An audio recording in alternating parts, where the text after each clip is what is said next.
Leaders in Jim Wells County are considering a jail expansion as available beds cannot keep up with overcrowding. Well, that leaves the county with more inmates than the space to house them. Josh Maxwell took a drive to Alice today. And Josh, I know this is an issue that has come up in our area before.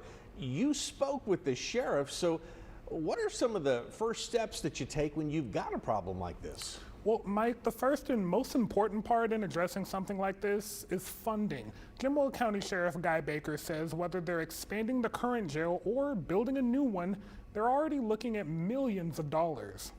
Jails play a crucial part of any community, keeping criminals off the streets and giving inmates a chance to reflect on their actions. That is, when the space is available. The issue is that we need to build a larger jail. Jim Wells County Sheriff Guy Baker talking about one of two solutions to help with overcrowding. This coming after a recent jail needs analysis from the Texas Commission on Jail Standards. Baker says the findings back the need for growth. We need a 144-bed facility. Now, right now we have an 88-bed facility. That's maximum capacity.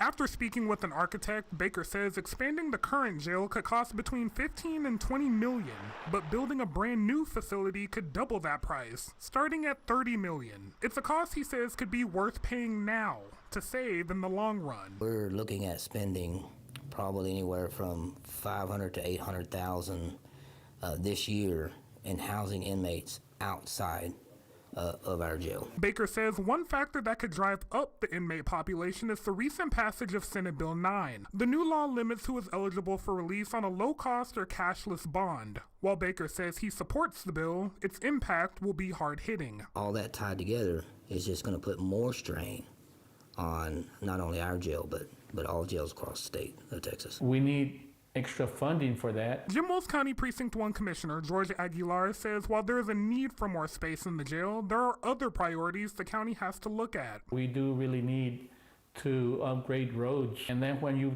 toss in the new facility or possibly expanding the jail, you know, everything starts getting tight. For comparison, we also reached out to Nueces County Sheriff J.C. Hooper, who says their jail is currently at 95% capacity. It emphasizes that the need for additional space really is a statewide issue. Now, as for Jim Wells County, Sheriff Baker says the expansion is still in the early planning stages, with more serious talks expected during the next budget season. Mike? All right, good information there. Thank you. Josh Maxwell reporting tonight.